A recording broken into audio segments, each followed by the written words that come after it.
నిజానికి మన భూమి మీద ఎన్నో రహస్యాలు దాగి ఉన్నాయి. కొన్ని రహస్యాలు ఇప్పటికే మనం తెలుసుకున్నాము, మరి కొన్ని రహస్యాలు ఇంతవరకు ఎవరు తెలుసుకోలేకపోయారు. ఇప్పటికీ రీసెర్చర్స్ ఆ రహస్యాలు తెలుసుకోవడానికి ఎన్నో ప్రయత్నాలు చేస్తూ ఉన్నారు. ఈ వీడియోలో మీరు ఇంతవరకు ఎప్పుడు చూడలేని, ఎప్పుడు వినలేని కొన్ని రహస్యాలు చెప్పబోతున్నాను. ఈ వీడియో చాలా ఇంట్రెస్టింగ్ గా ఉండబోతుంది. ఈ వీడియోకి ఒక లైక్ చేసి నన్ను, మన ఛానల్ ని సబ్స్క్రైబ్ చేసుకుని సపోర్ట్ చేయండి ఫ్రెండ్స్. మరి ఏమాత్రం లేట్ చేయకుండా వీడియోని స్టార్ట్ చేసేద్దాం. హాయ్ ఫ్రెండ్స్, నా పేరు కుమార్, మీరు చూస్తున్నారు ఎంబీపీ ఫ్యాక్ట్స్. నెంబర్ 1, బ్యామ్స్ ప్రిన్స్ హోటల్. ఈ హోటల్ చూడడానికి చాలా అందంగా కనిపిస్తుంది. ఈ హోటల్ కెనడాలో ఉంటుంది. ఒక రోజు ఒక ఫ్యామిలీ ఈ హోటల్లో ఒక రూమ్ తీసుకున్నారు. ఆ రూమ్ నెంబర్ 873. ఆ ఫ్యామిలీలో అందరు నిద్రపోతున్నప్పుడు ఆ రూమ్ లో ఉన్న ఒక వ్యక్తి సడన్ గా లేచి గట్టిగా అరుస్తూ ఉన్నాడు. తనతో ఉన్న భార్యని, కుమార్తెని హత్య చేశాడు. అది కూడా చాలా దారుణంగా. ఆ తర్వాత ఏమైందో తెలియదు కానీ సడన్ గా ఆ వ్యక్తి కూడా సూసైడ్ చేసుకుని చనిపోయాడు. ఆ హోటల్లో ఉన్న పనిచేసే వాళ్ళు రూమ్ క్లీనింగ్ చేయడానికి వచ్చినప్పుడు ఆ డోర్ తెరిచి చూస్తే ఎక్కడ చూసినా మొత్తం రక్త మరకలు పడి ఉన్నాయి. అక్కడ కరెక్ట్ గా 3 శవాలు కనిపించాయి. ఏం చేయాలో తెలియక పోలీసులకు అప్పచెప్పారు.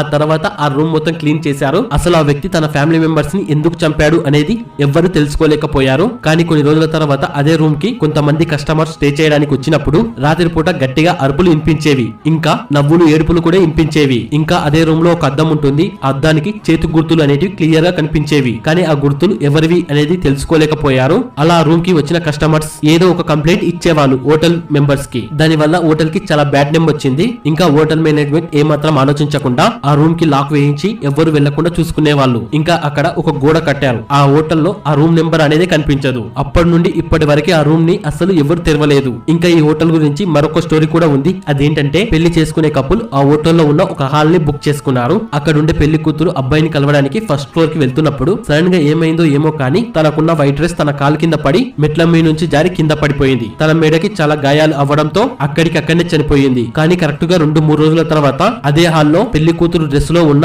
ఒక ఆమె డాన్స్ చేయడం మొదలు పెట్టింది. ఇంకా ఆమె ఎవరు అనేది ఇంతవరకు ఎవరు తెలుసుకోలేకపోయారు. Number 2, sphinx of Giza. ఇక్కడ చూస్తున్న ఈ విగ్రహాన్ని ఒక కొండ పైన చెక్కారు. అది అచ్చం చూడడానికి మనిషి తలలాగా కనిపిస్తూ ఉంటుంది. కొండల పైన చెక్కిన విగ్రహాల్లో ప్రపంచంలోనే అతి పెద్ద విగ్రహం ఇది. ఈ విగ్రహాన్ని దాదాపు 4600 సంవత్సరాల క్రితమే చెక్కారు. ఈ విగ్రహం చూడడానికి ఎలా కనిపిస్తుంది అంటే ఫేస్ ఏమో ఒక అమ్మాయి లాగా కనిపిస్తుంది. తన బాడీ మొత్తం ఒక సింహం లాగా కనిపిస్తుంది. ఇది కరెక్ట్ గా పిరమిడ్స్ పక్కనే కనిపిస్తూ ఉంటుంది. నార్మల్ గా ఏదైనా విగ్రహం ఎడారిలో ఉంది అంటే అది ఖచ్చితంగా చెడిపోతుంది. కాకపోతే ఈ విగ్రహం చెక్కు చెదరకుండా అలాగే ఉంది. కొన్ని వందల సంవత్సరాల కిందట ఈ విగ్రహం కాల కింద 2 గదులు కనిపించాయి. కానీ ఆ గదులని ఎలా ఓపెన్ చేయాలో అనేది ఎవరు తెలుసుకోలేకపోయారు. కొంతమంది ఏం చెప్తున్నారు అంటే పిరమిడ్స్ ఎలా కట్టారు, మనిషి ఎలా పుడతాడు అనే డాక్యుమెంట్స్ ఆ విగ్రహం కింద ఉన్నాయని చెప్తున్నారు. నెంబర్ 3, పద్మనాభ స్వామి టెంపుల్. నిజానికి మన హిందూ దేవాలయాల్లో ఎన్నో రహస్యాలు దాగి ఉంటాయి. అలాగే ఈ పద్మనాభ స్వామి గుడిలో కూడా కొన్ని రహస్యాలు ఉన్నాయి. అవేంటో ఇప్పుడు తెలుసుకుందాం. ఈ గుడి మనకి కేరళ స్టేట్ లోని తిరువనంతపురం లో ఉంటుంది. ఈ గుడిలో మహావిష్ణు ఉంటాడు. అక్కడ ఉన్న విష్ణుకి ప్రతిరోజు పూజలు జరుగుతూ ఉంటాయి. ఈ గుడిలో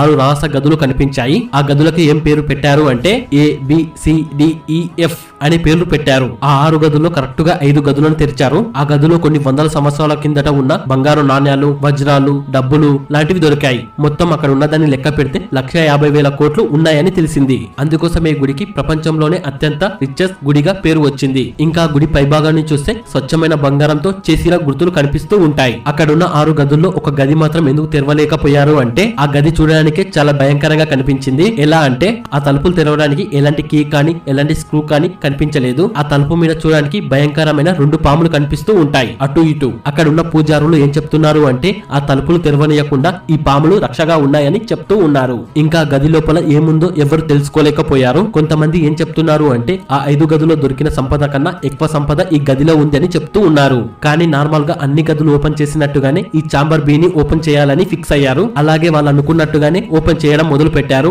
కానీ మెయిన్ డోర్ ఓపెన్ చేయంగానే ఇంకొక డోర్ కనిపించింది. ఆ డోర్ ని మొత్తం ఓపెన్ చేసిన తర్వాత దాని వెనుక కూడా ఒక డోర్ కనిపించింది. అసలు ఆ 3rd డోర్ ఓపెన్ చేయడానికి కూడా ప్రయత్నించలేకపోయారు. ఇంకా ఏం చేయలేక ఆ డోర్ ని ఎలాగైనా పగలగొట్టి లోపలికి వెళ్లాలని ప్రయత్నించారు. కానీ అలా చేయడం వలన మన భూ ప్రపంచం మొత్తం నాశనం అవుతుంది అని ఒక నమ్మకంతో ఆ డోర్ ని పగలగొట్టకుండా వదిలిపెట్టారు. ఇంకా చాంబర్ బి ఓపెన్ చేయడానికి వచ్చిన వాళ్ళలో చాలా మంది వరకు అనారోగ్యం పాలు అయ్యారు. కానీ అక్కడ ఉండే వాళ్ళు ఏం చెప్తున్నారు అంటే ఆ చాంబర్ బి అనేది డైరెక్ట్ గా సముద్రానికి కనెక్ట్ అయ్యి ఉంది అని చెప్తూ ఉన్నారు. పొరపాటున ఆ డోర్ ని ఓపెన్ చేశాము అంటే సముద్రంలో ఉన్న నీళ్లు మొత్తం బయటికి వచ్చి అక్కడ ఉండే ప్రజలు మొత్తం చనిపోతారు అని నమ్ముతూ ఉన్నారు. ఇంకా మరికొంతమంది ఏం చెప్తున్నారు అంటే ఆ గదిని తెరవాలి అంటే ఎన్నో రకాల పూజలు చేస్తూ పవర్ఫుల్ మంత్రాలు చదువుతూ ఆ గదిని మాత్రం ఓపెన్ చేయాలి. ఏ మాత్రం తప్పు చదివినా వాళ్ళకి ఏదో ఒక ప్రాబ్లం వస్తుంది అని చెప్తూ ఉన్నారు. ఎందుకు కరెక్ట్ గా మంత్రాలు చదవాలి అంటే ఆ మంత్రాల వల్లనే ఆ డోర్ ఓపెన్ అవుతుందని అక్కడ ఉండే ఉండే వాళ్ళు నమ్ముతూ ఉన్నారు. ఇంకా ఆ డోర్ ని ఓపెన్ చేయకూడదని హైకోర్టు కూడా ఆర్డర్ ఇచ్చింది. అప్పటి నుండి ఇప్పటి వరకు ఆ 6 గదుల్లో ఈ చాంబర్ బి అనే గదిని అస్సలు తెరవలేదు. ఇప్పటికీ ఇది ఒక మిస్టరీగానే మిగిలిపోయింది. దాదాపు 200 నుంచి 300 మంది సెక్యూరిటీ గార్డ్స్ ఈ గుడికి రక్షణగా ఉంటారు. Number 4 Chinese emperor tome. 2000 సంవత్సరాల కన్నా ముందు చైనా మొత్తం కిమ్షి యాంగ్ అనే చక్రవర్తి పాలనలో ఉండేది. ఈ వ్యక్తికి తన జీవితం అంటే ఎంతో ఇష్టం. అసలు నేను ఎలాంటి పరిస్థితుల్లో కూడా చనిపోకూడదని ఫిక్స్ అయ్యాడు. ఈ చక్రవర్తి మనిషి మరణం నుంచి తప్పించుకోవడానికి ఒక ఔషధం తెలుసుకోవాలని ప్రపంచం మొత్తం తిరగడం మొదలు పెట్టాడు. కానీ అతనికి దొరకలేదు. కానీ అప్పటికే అతను ఏం చేయలేక చనిపోయిన తర్వాత కూడా నేను ఒక రాజులాగా బతకాలని తన కోసం తను కరెక్ట్ గా అతనికి 30 సంవత్సరాలు వచ్చిన తర్వాత తన సమాధి తను నిర్మించుకోవడం మొదలు పెట్టాడు. ఆ సమాధి కూడా చూడడానికి చాలా అందంగా ఉంటుంది. ఎలా అంటే చైనాలో ఉండే శిల్పులతో అతని సమాధి మొత్తం ఒక నగరం లాగా నిర్మించుకున్నాడు. ఆ సిటీలో తన పక్కన ఉండే మంత్రులు, భటులు, ప్రజలు ఇంకా అక్కడ ఉండే కొన్ని ప్లేసెస్ ని విగ్రహం రూపంలో చెక్కించుకున్నాడు. కరెక్ట్ గా సిటీ మధ్యలో తన విగ్రహాన్ని పెట్టించుకున్నాడు. ఇలా ఎందుకు చేశాడు అంటే ఈ చక్రవర్తి తన ప్రజలని తన రాజ్యాన్ని ఎంతో క్రమశిక్షణగా పాలిస్తున్నట్టుగా చూపించుకోవడానికి ఇలా చెక్కించుకున్నాడు. ఇక్కడ ఉండే విగ్రహాల స్పెషాలిటీ ఏంటంటే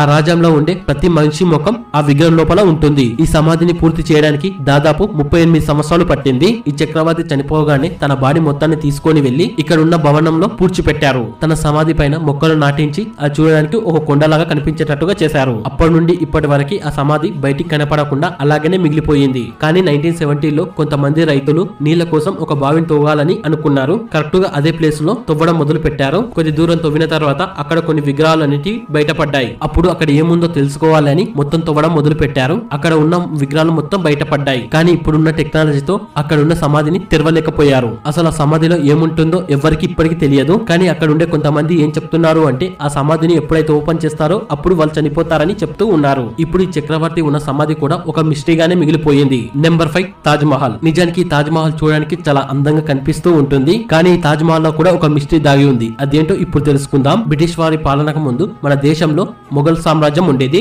ఈ మొఘల్ సామ్రాజ్యంలో షాజహాన్ అనే రాజు పరిపాలించేవాడు. అతని భార్య పేరు ముంతాజ్ మహల్. కరెక్ట్ గా 1631 లో షాజహాన్ భార్య 14వ సంతానాన్ని ఇస్తూ చనిపోయింది. అప్పుడు షాజహాన్ చాలా బాధపడ్డాడు. తన భార్య కోసం ఏదైనా చేయాలి అనుకున్నాడు. తన భార్యని మర్చిపోలేక ఒక అందమైన సమాధిని కట్టాలి అనుకున్నాడు. అందుకోసం యమునా నది పక్కన ఆగ్రా అనే ఊరిలో దాదాపు 41 ఎకరాల భూమిని తీసుకున్నాడు. దాదాపు 22,000 మంది పని వాళ్ళ కన్నా ఎక్కువ మందితో ఇంకా 1000 ఏనుగులతో కరెక్ట్ గా 20 సంవత్సరాల పాటు తాజ్ మహల్ ని కట్టించాడు. ఇప్పుడున్న కరెన్సీతో క్యాల్కులేట్ చేసి చూస్తే తాజ్ మహల్ కట్టడానికి దాదాపు 7,000 కోట్ల కన్నా ఎక్కువనే అవుతుంది. మళ్ళీ ఇలాంటి అందమైన తాజ్ మహల్ ని ఎవరు కట్టకూడదు అని ఆ తాజ్ మహల్ కట్టిన కూలీల చేతులని షాజహాన్ తీపించాడని కొంతమంది చెప్తూ ఉన్నారు. కానీ దానికి ఎలాంటి మరికొంతమంది ఏం చెప్తున్నారు అంటే ఆ కూలీలతో కొన్ని సంతకాలు తీసుకున్నాడు. అవేంటి అంటే మళ్ళీ ఇలాంటి తాజ్ మహల్ ని ఎక్కడ కట్టకూడదు అని సంతకాలు తీసుకున్నారని చెప్తూ ఉన్నారు. కానీ ఈ తాజ్ మహల్ లో ఒక యూనిక్ విషయం ఉంది. ఎలా అంటే మార్నింగ్ టైం లో మనం చూస్తే కొంచెం పింక్ కలర్ లో కనిపిస్తూ ఉంటుంది. కరెక్ట్ గా సాయంత్రం అయ్యింది అంటే వైట్ కలర్ లో